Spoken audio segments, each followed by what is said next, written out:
E eu quero começar por apresentar, para quem ainda não conhece, o Amaury Monti, porque o Amaury Monti, ele tem de facto aqui um percurso e uma carreira não só notável, como também nós temos tido aí um caminhar já de algum tempo, que vem Sim. demonstrando o quanto profissional o Amaury é e o quanto ele está dentro do que nós estamos aqui a falar. Amaury, ele é engenheiro civil, além de engenheiro civil, ele é também engenheiro de segurança de trabalho e também advogado.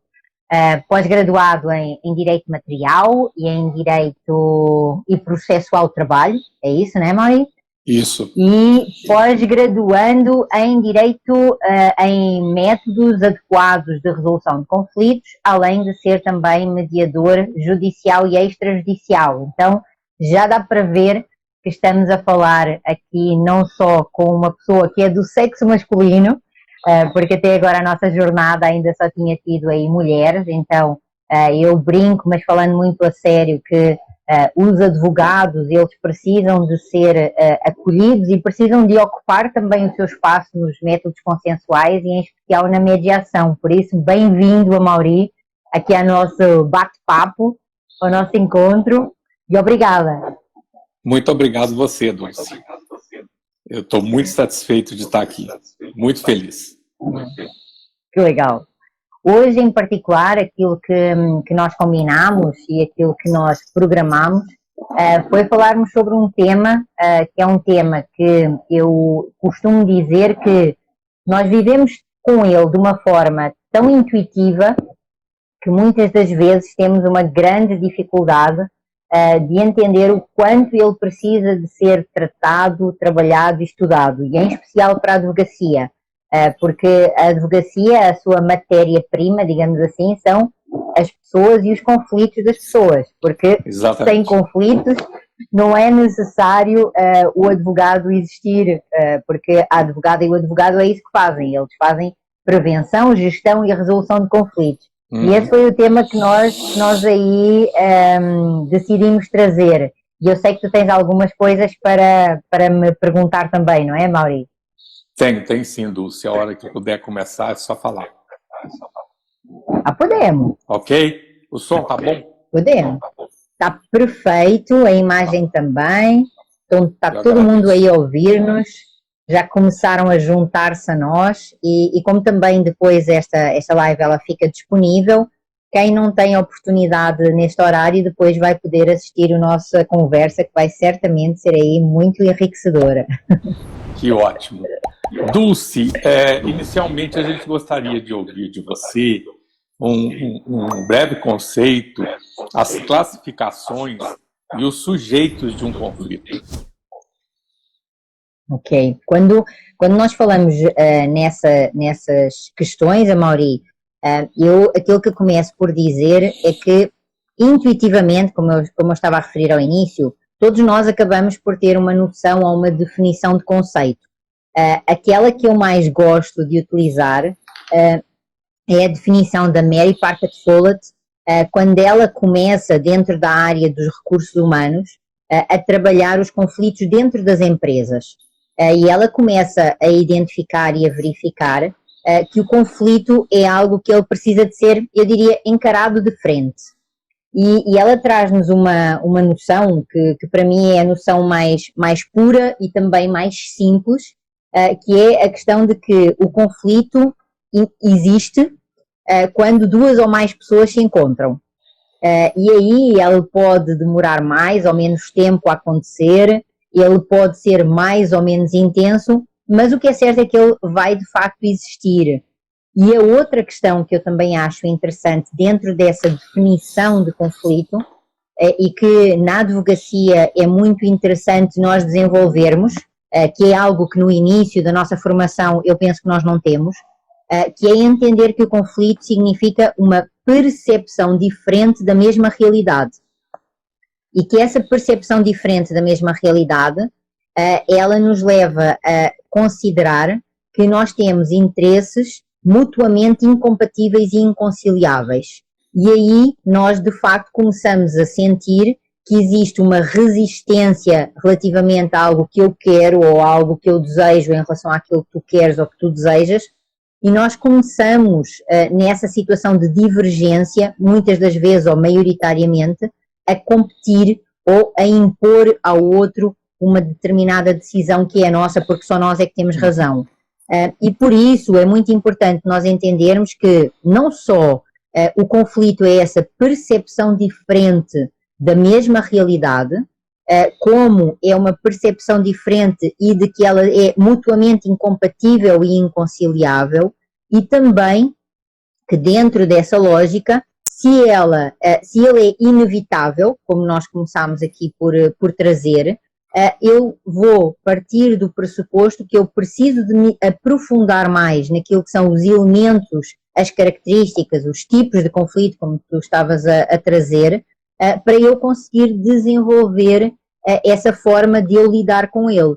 Então, por exemplo, a questão de nós, em primeiro lugar, entendermos que existem vários tipos de conflitos, de uma forma assim bem sumária, em que um dos conflitos que nós mais conhecemos é o conflito connosco próprios, não é?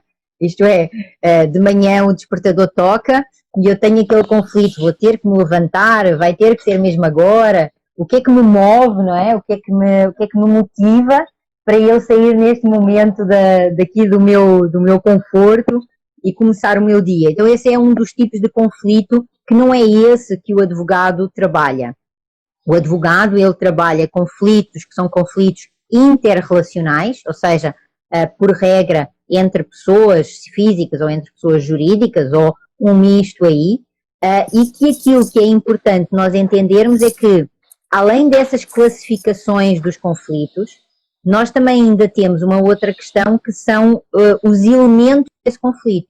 Isto é, se esse conflito é uma questão de opinião, e aí há 3 temas que eu digo que eu não converso, a menos que seja com pessoas que entendam esses temas da mesma forma que eu, que é política, futebol e religião. Porque, por norma, são questões, são temas que têm de ver com crenças, não é? Têm de ver até com fé. E isso é muito importante, nós entendermos os nossos limites e qual o objetivo daquele assunto. Mas os conflitos, eles por regra, eu diria que eles têm aí 2 elementos que os caracterizam. Os elementos objetivos, os elementos que são mensuráveis, e aqueles elementos que são os elementos da relação e do relacionamento, que são os elementos subjetivos. Isto é, aquilo que tem de ver com sentimentos, com emoções, com raivas, com angústias e com outras classificações que podíamos aqui trazer. E isso é algo que é muito importante o advogado conseguir aprofundar, porque não basta ele olhar e ele escutar o seu cliente e identificar o que é que eu tenho prova, o que é que eu não tenho, o que é que eu vou subsumir à lei, porque o conflito é muito mais do que isso.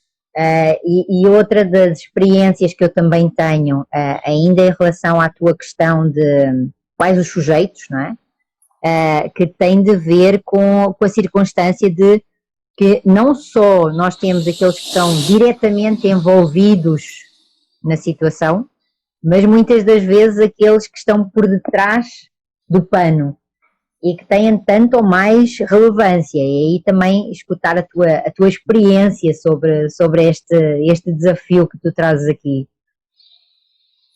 Então, Dulce, o conflito surge no ser humano quando ele nasce, né? Ele já fica bravo com um tapa na bundinha. E essa questão do atrás do pano, eu vejo principalmente através de nós, advogados e mediação. Esse eu considero o ponto principal. Ok.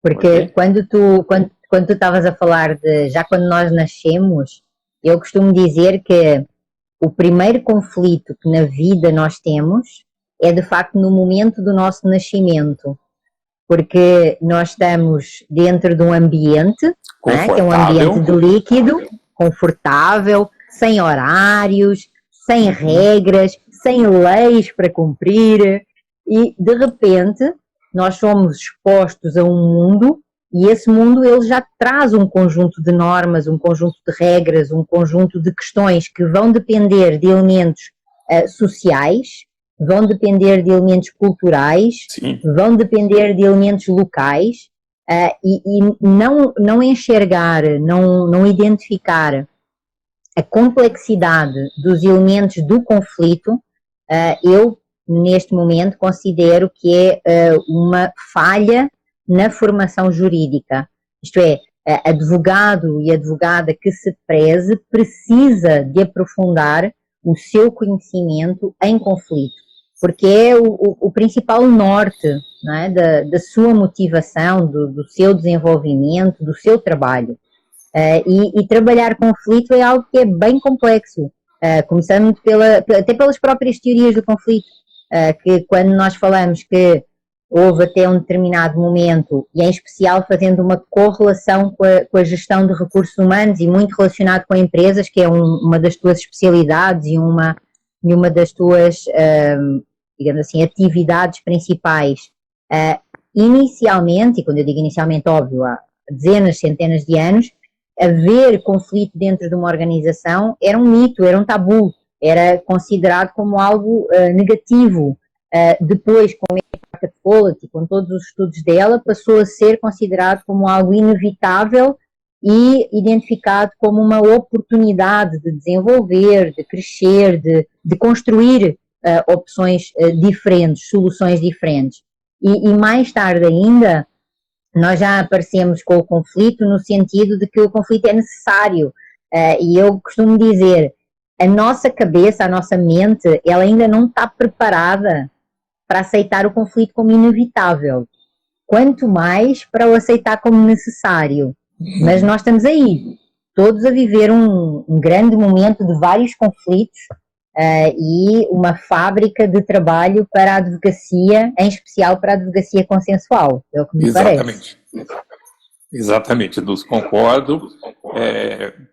O conflito ele não pode ser pensado somente como prejuízo.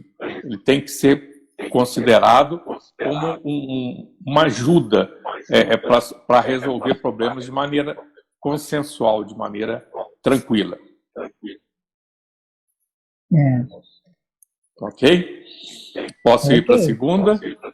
Pode. Eu gostaria que você comentasse sobre a estrutura dos conflitos, que é aquela visão que a gente tem do iceberg. Que pelo iceberg fica muito, muito tranquilo da gente visualizar os conflitos. Nós temos trabalhado com a figura do iceberg muito relacionada não só à sua estrutura, porque o iceberg é aquela montanha por debaixo do mar em que só se vê a pontinha, não é? Então nós só enxergamos a pontinha, mas ela tem toda uma dimensão em baixo. E eu costumo também fazer uma correlação da figura do iceberg com a história do Titanic, porque aquele barco, aquela estrutura daquele navio que era de uma resistência, de uma modernidade, de uma atualidade, de uma até evolução técnica, e tu que és engenheiro sabes bem do que é que eu estou a falar, ele ter se afundado por conta de um iceberg tem de ver com a tal questão da percepção de uma coisa que não é. E a nossa percepção é muitas das vezes aquilo que faz com que nós vamos vivenciar situações que, se nós estivermos mais alerta ou pelo menos colocarmos outras lentes, nós conseguimos enxergar de forma diferente. Então, nesse sentido e em relação à questão da estrutura, eu costumo também trazer umas outras definições que têm a ver com visões. Quando nós falamos de que eu tenho um conflito com o Amaury. Eu tenho a minha percepção do conflito pelo meu olhar e o Amaury tem a sua percepção do conflito pelo olhar dele. Quando nós vamos ter com um terceiro, ou quando nós vamos ter com o nosso advogado, em primeiro lugar, a minha visão ela já está condicionada, porque dificilmente eu irei me lembrar de factos que são contra mim. E muito mais, eu irei me lembrar ou eu irei me esforçar por pensar em qual é que é a percepção que o Amaury tem em relação àquela situação. Eu vou o quê? Eu vou influenciar, porque isso é algo que vem do comportamento humano, eu vou influenciar o meu advogado da minha versão da história.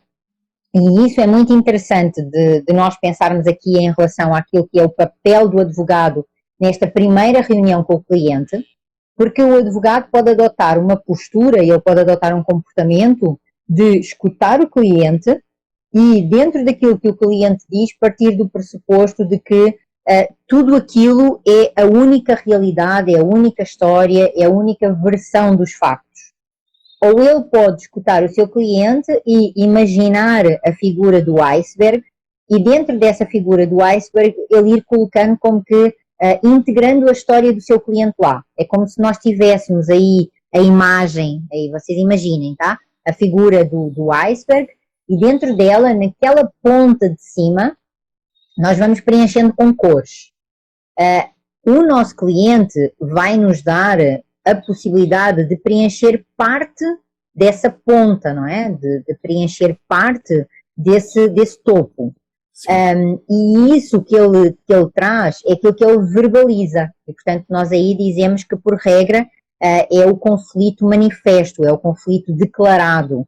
É aquilo que, de facto, é visível aos olhos de qualquer pessoa. Mas depois, dentro daquilo que ele nos vai falando, dentro daquilo que ele nos vai trazendo, nós vamos encontrar algumas informações que podemos classificar como as informações entre linhas. E essas informações, elas vão passar a estar na parte de baixo do iceberg, ou seja, naquela parte que é oculta, naquela parte que ela está encoberta e que às vezes, por vezes, o nosso cliente nem ele identificou ainda que isso são elementos de conflito. E são este conjunto dos elementos que são declarados com os elementos que são ocultos, todos eles fazem parte igualmente do conflito e aí é uma virada de chave que o advogado tem que fazer, porque no pensamento tradicional, na visão tradicional, o advogado ele escuta os elementos do conflito como tem prova, é juridicamente relevante, então eu vou escutar. Neste advogado consensual de que nós estamos a falar, ele, além de escutar, tem prova, é juridicamente relevante, ele vai precisar de escutar qual é que é a posição do cliente, isto é, o que ele diz que quer, mas também ele vai ter que escutar as motivações do cliente. E ele vai ter que aprender a trabalhar, que aprender a lidar e a gerir essas motivações, que são os interesses, que são as necessidades e que são muitas das vezes os valores do teu cliente. Quando eu falo em valores, estou a falar de honra, respeito, solidariedade, transparência, lealdade, N valores, porque é isso que de facto nos move, não é? É isso que de facto nos faz desenvolver esse trabalho. E na advocacia consensual, o advogado conseguir enxergar esses elementos todos, digamos assim, fazer esse mapa do conflito, não só vai potencializar que ele consiga desenvolver uma visão mais abrangente, como ele entenda que existe a visão de um, mas também existe a visão do outro. E que se nós estamos numa lógica de estar certo, de prova, então vai ser um contra o outro. E aí é um método heterocompositivo. Mas se nós estamos a trabalhar a questão do consenso, se nós estamos a trabalhar a questão de construir soluções que sejam rápidas, que sejam sustentáveis, que sejam céleres, é necessário entender que há várias visões e que talvez nenhuma das duas seja totalmente certa. Eu lembro-me, e aproveito aqui para partilhar, Amaury, não sei se já cheguei a partilhar isso alguma vez contigo, que quando eu exercia a função de juíza em Portugal, por regra eu começava os julgamentos a dizer, olhem, nós nesta sala vamos encontrar 4 verdades. Nós vamos encontrar a verdade que consta dos autos trazida pelo Sr. João, vamos encontrar a verdade que consta dos autos trazidos pelo Sr. Alexandre, e depois vamos encontrar a verdade que vocês vão trazer aqui através das vossas testemunhas. Mas no final, aquilo que vai ter como verdade é a quarta verdade, que é a convicção do julgador, que vou ser eu que vou proferir a sentença. E isso exatamente para despertar nos intervenientes a questão sobre quais é que eram os verdadeiros interesses deles. Se eles queriam uma sentença, e aí eu, como juíza, estava lá para fazer isso, era essa a minha função, era para isso que eu era remunerada, mas que se eles quisessem, de facto, conversar, se eles quisessem trabalhar aquela situação através da construção consensual de um resultado, aí eles teriam o processo de mediação e eles poderiam ir ter como mediador para trabalharem essa questão deles. E por isso, ver os advogados a trabalharem esses elementos e aí também entender como é que tu tens visto e como é que tu tens enxergado essa mudança, não é? Na tua atuação, é um ganho, eu diria, de mais de 90% daquilo que vem a ser a satisfação do cliente. Como é que tu também vês isso, Amaury? Então, Dulce, em qualquer situação, em qualquer local, eu sempre busco o consenso. Numa sala de audiência, com colegas, com entrevistas dentro do meu escritório, eu estou sempre buscando o consenso. Isso passou a ser primordial na minha carreira. Depois de muito insistir no consenso, é que a gente vai buscar o litígio. Eu lembro, Amaury, que uma das questões que tu sentias e que partilhavas também connosco era ainda alguma resistência, que é um dos desafios que nós ainda continuamos a ter em relação a essa questão. E eu tenho certeza absoluta que pela tua confiança hoje em dia, do conhecimento que tu foste adquirindo e que foste desenvolvendo, que agora tu já sabes lidar diferentemente ou lidar de uma forma diferente com essas resistências. E aí eu também te queria perguntar como é que tu vês isso hoje? Tu sentes essa diferença em ti como profissional? Sim, sinto, Dulce. É interessante porque você sai da formação de mediador, você sai focado em mediação. Agora, a gente visualizar, a gente estudar o lado advogado em mediação completou a minha formação, mudou o meu pensamento. Inclusive, no início do curso, né, Advogar na Mediação, na chave, eu tinha um pouco de dificuldade de estar separando as duas coisas. E isso foi muito importante para mim e será. A luta continua, Dulce. A cultura, nós vamos demorar um bom tempo para mudar. Olha, e se eu te perguntasse assim, se tu tivesses que recomendar a chave a alguém, o que é que tu dirias sobre esse projeto, Amaury? Olha, Dulce, a chave me chamou muita atenção pela abrangência de assuntos que nós estudamos. Eu estive fazendo um levantamento, eu estou com você mais ou menos desde julho, agosto de 2019, então nós já estamos há um ano juntos, né? A chave propriamente dita, nós começamos, se não me falha a memória, em novembro. Então, todo esse estudo, todo esse ano que nós passamos juntos, foi muito benéfico para a minha formação. Hoje eu sou um profissional totalmente focado para o consenso. E eu penso em todas as formas. Exatamente porque a chave trouxe para mim, advogado, todos os conceitos necessários para a gente abordar um cliente, abordar um juiz, abordar essa semana, por exemplo, eu fui num PAD, eles ainda não adotaram o sistema do CPC, mas eu não deixo de insistir, né? Ou seja,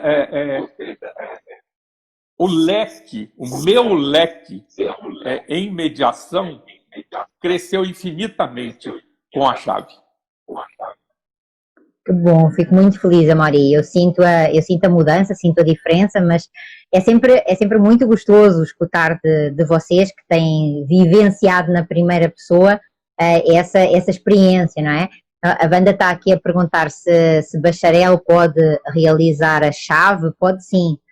Todos os advogados ou aqueles que queiram advogar no processo de mediação, assim como juristas, assim como também profissionais da área da assessoria jurídica, todos eles podem, porque como a Mari estava partilhando com vocês, o objetivo deste projeto, ele é um projeto de desenvolvimento e formação, e portanto nesse sentido, aquilo que nós estamos a construir é construir este profissional do direito diferente, inclusive professores de direito, das diferentes áreas. O Amaury vem da área de engenharia civil, mas também da área de engenharia de segurança do trabalho, e com isso ele tem esse background, não é, empresarial, esse background da relação trabalhista e que agregou não só com a advocacia, mas com esta advocacia consensual. E isso eu acho muito interessante na tua história e na tua carreira, Amaury, porque dentro daquilo que são as escolhas pelos comportamentos, eu lembro que você dizia, Dulce, eu não me imagino a ir para um tribunal brigar, não faz parte da minha maneira de ser nem de estar. E digamos, desse período, dessa etapa em que você dizia, eu não sei bem se eu quero ser mediador ou se eu quero ser advogado. E eu lembro das nossas conversas e de eu dizer ao Amaury, experimenta o que é ser o advogado consensual, vive o advogado consensual, aprofunda o advogado consensual e aí você me responde onde é que você quer estar e o que é que você quer fazer. Você lembra, Amaury? Lembro sim. Lembro sim. E por incrível que pareça, fantástico, eu optei pelo advogar em mediação no nosso Classroom. Jamais eu faria isso sem ter todo esse leque de estudo. Eu teria optado por ser mediador na nossa Classroom. Que bom, fantástico, fantástico. E aí, que mais nós hoje podemos falar, Amaury? Me conta. Agora falar um pouco sobre advogar na gestão de conflitos. Por favor, onde a gente fala sobre o gráfico de assertividade e cooperatividade. Ok, então vamos lá. Esse é um tema que eu gosto muito, você sabe, é um tema muito desafiante e que quando nós começamos a trabalhar, e quando nós começamos a trabalhar a advocacia consensual e a advocacia na mediação, uma das primeiras coisas que eu digo e que eu gosto de trabalhar é que quando nós vamos trabalhar o processo de mediação, nós temos que estar preparados para conseguir chegar a uma solução onde ninguém vai fazer cedências. E isso é o primeiro choque, né, Mari? As pessoas quando me escutam dizem, Dulce, é impossível, para chegar a um acordo todo mundo tem que ceder. E um dos elementos, das ferramentas que eu utilizo para trabalhar essa questão de que a advocacia consensual, ela tem que estar pronta para a briga, mas ela tem que conhecer os outros comportamentos, as outras formas de trabalhar e de gerir o conflito, é, em primeiro lugar, entender que na atuação do advogado, e como eu a vejo com muita abundância, nós temos 3 formas de agir. Nós temos a prevenção, nós temos a gestão e nós temos a resolução. Então vejam desde já aqui os leques, não é, Amaury? O leque de atuação e o leque de intervenção que o advogado pode ter. Na prevenção, na elaboração de contratos, na proposta de desenhos de gestão e resolução de conflitos às empresas, então isso na prevenção. No compliance, então há várias áreas do direito onde isso pode ser aprofundado. Na gestão em concreto, fazer com que os intervenientes eles estejam preparados para não só trabalhar o conflito de uma forma mais consensual, mas como eles também vejam que existem ferramentas que o advogado tem essa expertise. Então, antes do conflito começar a escalar, é importante chamar um advogado consensual que vai auxiliar nessa gestão. E por fim a resolução. E essa resolução, ela também, no meu entender, ela é muito interessante e eu gosto de trabalhar uma ferramenta que é a ferramenta do TKI. O TKI é uma ferramenta de dois autores americanos, o Thomas e o Kilman, e esses dois autores, aquilo que eles fazem, aquilo que eles desenvolveram, e lá está, também é do século passado, então nós não estamos a inventar a roda, nós não estamos aqui a inventar quase nada, mas nós estamos a ter uma oportunidade, eu diria, única na história, que é aproveitar tudo aquilo que já foi desenvolvido lá atrás e não só aprimorar, como colocar em prática. Porque a teoria, ela é muito sensitiva, ela é muito bonita, ela é muito audível, ela até pode ser muito romântica. Mas a minha questão é, e na prática, como é que se fazem as coisas? E o modelo do TKI eu acho muito interessante, porque ele nos traz uma reflexão, em primeiro lugar, sobre a circunstância de que nós temos 5 comportamentos. Isto é, em termos humanos, o ser humano, ele tem principalmente, talvez até hajam mais, mas se nós ficarmos com a informação de que nós temos 5 formas de agir ou de nos comportarmos, já está bom. Porque em termos do advogado, esses 5 são suficientes. E quando eu falo que tem esses 5 comportamentos, com base no TKI, com base no Thomas e no Kilman, aquilo que eles dizem é o seguinte, olha, pensa num gráfico, e dentro do gráfico pensa em 2 eixos. Você tem um eixo que é o eixo da assertividade e você tem um eixo que é o eixo da cooperatividade ou da colaboração. Quando nós falamos do eixo da assertividade, nós estamos a falar de um eixo que é aquele onde o que importa é o eu. Então, aquilo que me move são os meus interesses individuais. Isto é, eu ganhar. Quando eu me movo em relação ao outro eixo, que é o eixo da cooperatividade, de ser cooperante, de ser colaborativo, então aí aquilo que eu estou a ter em consideração são os interesses do outro. E com isso, como em tudo na vida, nós podemos ter uma atuação omissa, à assertividade e à cooperação, ou seja, nós podemos nada fazer. Nós podemos ter uma atuação mediana, ali de 50%, 60%, ou nós podemos ter uma atuação de 100%. Quando nós pegamos nestes 2 eixos e de alguma forma começamos a trabalhar conjuntamente com eles, nós vamos então identificar que podemos e devemos entender que temos escolhas, isto é, temos escolhas de comportamentos. A primeira escolha é nada fazer, que pode ser, digamos, uma opção inteligente ou pode ser uma opção de covardia. Isto é, eu posso não fazer nada numa atitude um pouco mais covarde porque eu não quero conflito, então assertividade 0, cooperatividade 0, e eu coloco o conflito por debaixo do tapete, ou eu tenho uma ação de nada fazer, mas de uma forma consciente.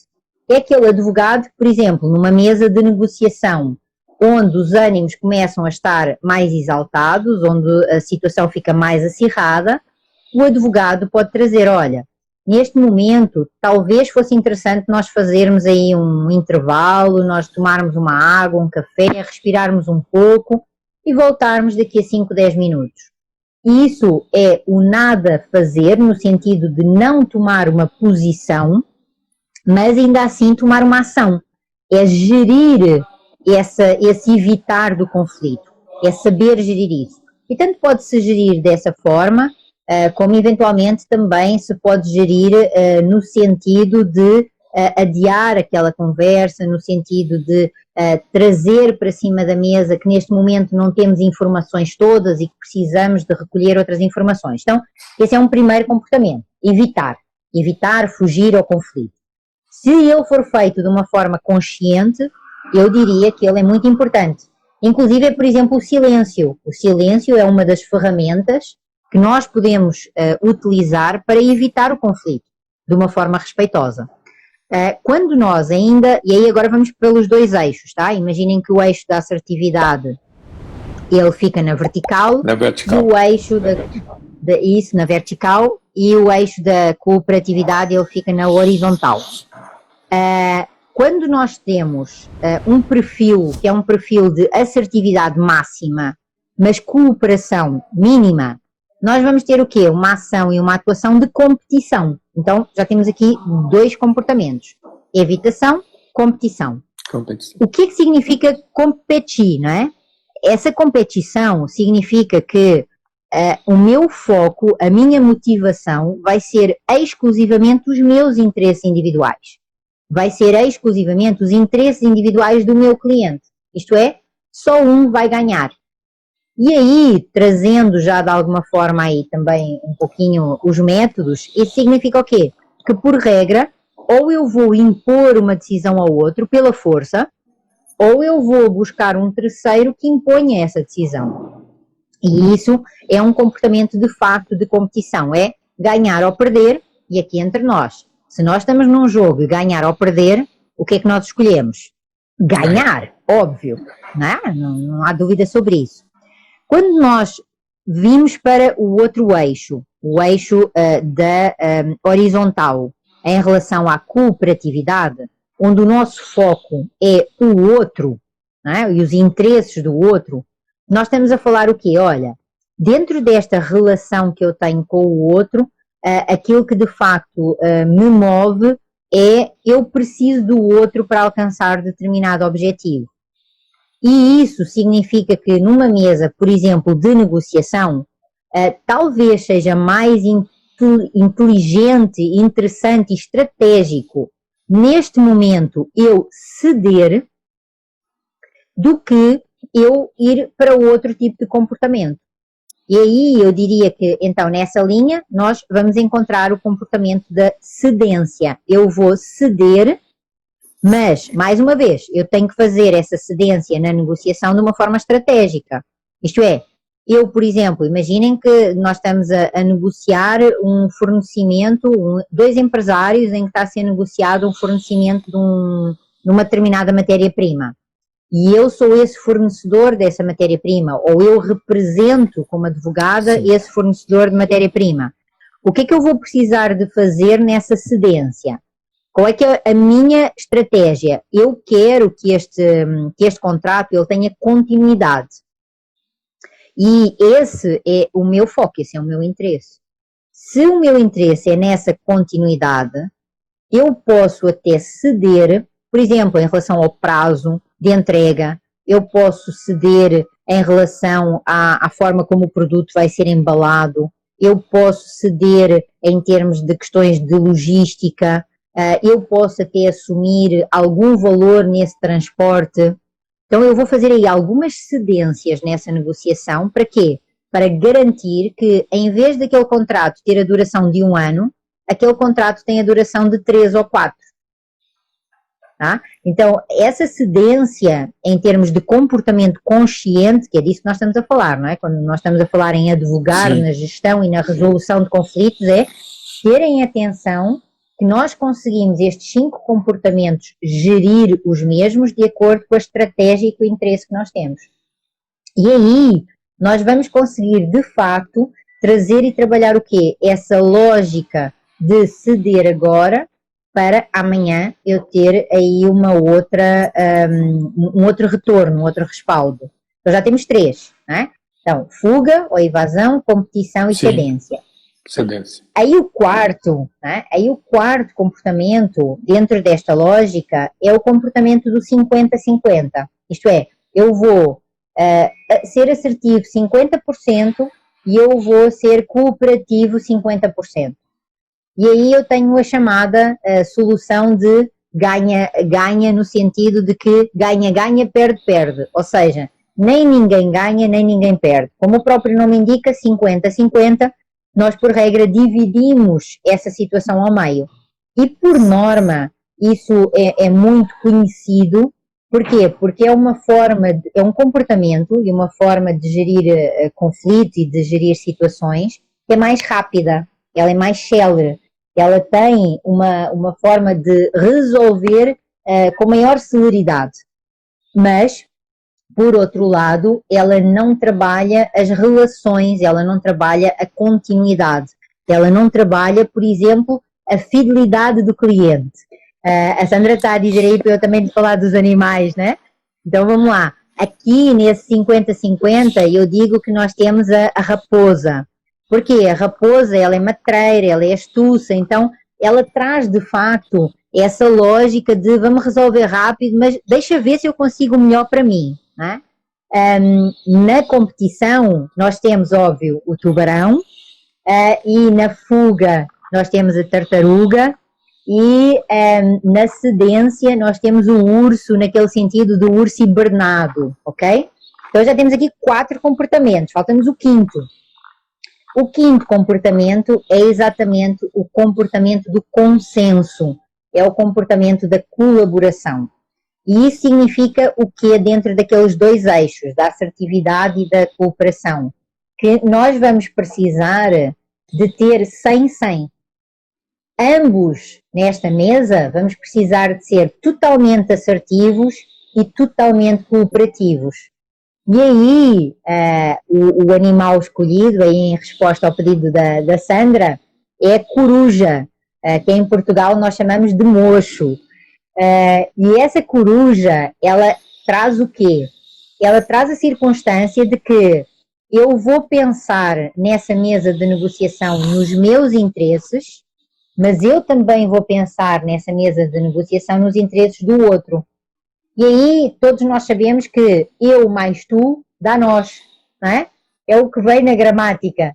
Eu mais tu dá nós. E nós somos o quê? Somos um coletivo que precisamos de ter em consideração diferentes interesses, diferentes percepções do conflito, diferentes necessidades, diferentes também valores, diferentes formas de conversar e de trazer e de partilhar aquilo que eu por vezes posso ter vergonha, a minha educação não me permite trazer isso para cima da mesa, e com isso talvez seja interessante também, dominando o advogado estes 5 comportamentos e tendo essa consciência, até pelos próprios animais, de que quando do outro lado ele tem um colega que é um advogado tubarão, não necessariamente ele precisa de ser tubarão para conseguir o seu objetivo. Não é? Por vezes, se nós temos um tubarão do outro lado, talvez seja interessante, por um determinado período de tempo, nós nos transformarmos numa tartaruga, mas uma tartaruga que saiba o que está a fazer, não é? Aquela tartaruga consciente, aquela tartaruga estratégica, que ela chega no final da corrida e pode ser ela que ganha e não a lebre. Temos histórias sobre isso, até histórias infantis, não é? E o que é que nós não somos mais do que um corpo de um adulto, mas com uma alma de criança? É disso que nós estamos a falar, porque quando nós estamos no conflito, e aí a Mauri me ajuda e me complementa, sempre que eu vi gente grande com conflitos onde a emoção está presente, na verdade eu sinto que eu vejo crianças em corpos de adultos. Como é que você vê isso? Exatamente, eles não cedem em nada, absolutamente nada. É igual uma criança literalmente fazendo birra, né? Isso é normal, não é? Porque nós somos humanos. Sim. Isso é normal. Sim. A questão que eu acho mais interessante de o advogado trazer é, ao invés do advogado ter aquela tendência de empolar o conflito e de trazer uma visão que é uma visão que instiga a competição, é a obrigação deste advogado consensual, até pelo seu próprio código de ética, trabalhar o quê? Trabalhar aquilo que é a imagem do cliente, se ela precisa de ser preservada, se ela precisa de ser exposta, a rentabilidade daquela situação para o cliente e para si também, e como é que o tempo e a gestão do tempo ela precisa de ser desenvolvida. E por isso a questão do protagonismo, que de facto para mim são alguns dos elementos mais fundamentais que nós temos, e aí também aproveitando por conta de termos falado disso, de dizer que hoje nós esta semana está a acontecer a jornada, não é? Daqui das lives, mas também está a acontecer também está a acontecer a rota da advocacia consensual. E na rota da advocacia consensual nós estamos aqui às 11h30, então fica desde já também o convite para quem ainda não se inscreveu. Nós precisamos também de desenvolver essas outras competências, e aí fica também não só o convite para continuarem aqui connosco nas lives e nesta jornada de lives, mas também para verem e assistirem a rota aí às 11h30. Que ótimo, Dulce. Eu não sei se o tempo está terminando, Dulce, mas temos aí 10 minutinhos. Estrategicamente, eu coloquei pontos para despertar interesse nos colegas. Esses pontos, como a Sandra bem disse, além do gráfico que nós temos muito instrutivo, nós temos também a situação dos animais, o iceberg, e se desse para continuar, a gente iria abordar mais temas, né, que tem no workbook, tudo muito bem detalhado e muito bem construído, Dulce. Então, foi uma estratégia mesmo para divulgar a chave, tá? A chave. Ok. O que que para você, aproveitando aí esse gancho, Mauri, o que para você os materiais do workbook, porque a chave ela não é só aulas, nem é só aulas ao vivo, nem é só aulas gravadas, não é? O que por exemplo, esses materiais significaram para ti? Muita coisa, Dulce, porque aí, com esses materiais, eu vi que a mediação, a conciliação, a negociação, ela não restringe aquelas 40 horas teóricas. O material é muito grande, nós vamos ter que estudar muito daqui para frente para a gente ser cada vez mais especialistas no assunto. Né? Eu tenho 5 workbooks aqui para fazer essas questões, eu usei apenas 2, né, para tratar de conflito. Então, é um material muito extenso e muito rico. Eu realmente indico os colegas advogados a estarem participando da chave, de todos os seus cursos, porque engrandece a gente, Dulce. Obrigada, Mauri. E você tem mais alguma pergunta final que você queira fazer? Dulce, se der tempo, eu gostaria que você falasse um pouco dos modelos autocompositivos, né, que são os heterocompositivos, os híbridos e os autocompositivos. Okay. Por favor. Tá. Tá. Nós na advocacia, e um pouquinho até relacionado com, eu faço essa abordagem relacionada muito com o modelo do TKI, né? Onde eu correlaciono aquilo que são os comportamentos com aquilo que são os métodos. Então, sendo assim também breve, mas para vocês entenderem, obrigada aí, Sandra, para vocês entenderem aquilo que nós falamos quando estamos a falar dessa nova advocacia consensual, que não é tão nova assim. Aquilo que estamos a fazer nós estamos a criar uma maior consciência da potencialidade e da abundância dessa advocacia. É aquele advogado que é bom de briga, e aí ele pode escolher o comportamento da competição através de modelos heterocompositivos, onde um terceiro vai decidir, seja através do judiciário, seja através da arbitragem, mas ele precisa de entender que, se for pela via da arbitragem, ele, advogado e advogada, também precisam de se especializar no processo de arbitragem, porque o processo de arbitragem ele começa por uma convenção, ele começa por um acordo prévio de escolha dessa forma, de escolha desse processo. Então daí nós dizermos que a arbitragem é um processo híbrido, porque de facto ele é decidido por um terceiro através de uma sentença definitiva, mas a escolha por esse método parte dos intervenientes, ou já no contrato, ou quando o conflito se instala. Depois, por outro lado, nós temos os autocompositivos, que são aqueles onde os intervenientes eles têm o poder de decisão. A negociação direta, que é a negociação entre os nossos próprios clientes, A negociação indireta, que é aquela onde nós, advogados, vamos ter uma intervenção e vamos representar os interesses dos nossos clientes, e por isso é que ela é indireta, porque é um interesse representado, é um interesse indireto. Por outro lado, temos a possibilidade de chamar e de usar um mediador, naquela lógica dos comportamentos lá do 100-100, ou seja, assertividade e cooperação total, onde aquilo que vai interessar ter em consideração é que todos os intervenientes vão ter que trabalhar para a construção do resultado, e por isso é que ele é autocompositivo. Então a negociação e a mediação são totalmente autocompositivos. A conciliação, ela fica mais próximo do 50-50.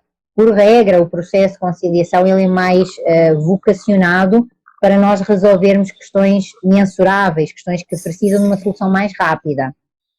E aí, a figura, em especial do advogado, é mais no sentido estratégico da tal raposa, que é eu não vou prejudicar o outro, mas eu vou sim procurar o melhor interesse para o meu cliente. E ter isso presente é também ter presente que na conciliação esse terceiro ele pode trazer sugestões, ele pode trazer soluções. E aquilo que eu digo e aquilo que eu apresento e classifico a conciliação também como híbrido, porque se esse terceiro ele pode trazer sugestões, ele vai influenciar naquilo que é a construção do resultado. E essa influência faz com que ele, por vezes, não seja totalmente autocompositivo. Então, assim, de uma forma geral, acho que hoje conseguimos aí abranger muita coisa do que temos estado a trabalhar durante um ano, né? Exatamente. Tem muita coisa. Isso sem contar, eu agradeço muito a participação da Sandra. Isso sem contar que, além dos workbooks, nós temos pequenos vídeos gravados, né, em cima do workbook. Então, o material de estudo é muito amplo. E depois nós vamos para a aula ao vivo, onde, se já estudamos o que é disponibilizado, nós levamos dúvidas e questionamentos para fazer ao vivo com a Dulce. Tá? Então, parabéns, Dulce. Você é uma guerreira das soluções alternativas de conflito, e eu estou e fico muito feliz de estar um ano estudando e lhe acompanhando em tudo. Tá? Agradeço muito. Um grande abraço. Muito obrigada, Mari. Foi maravilhoso este começo deste dia. Ficamos com vontade de acordar e de vir para aqui falar. Foi muito bom estar contigo. Eu te agradeço não só a disponibilidade, como tudo aquilo que proporcionaste, que trouxeste, que aqui pelos comentários valeu não só muito a pena, como eu tinha dito ao princípio, como também nos traz toda essa dinâmica e esse trabalho que temos estado a fazer, e que cada vez somos mais. Logo, eu acredito que vamos chegar mais longe e que vamos conseguir mudar efetivamente aquilo que está a acontecer, que é uma grande transformação da advocacia, da qual nós fazemos parte e que veio para ficar. Não há mais volta atrás. Não. Um forte abraço, Mauri. Muito obrigada. Obrigado a todos que acompanharam essa live. Tchau, tchau. Até o nosso próximo encontro. Tchau, tchau. Sempre.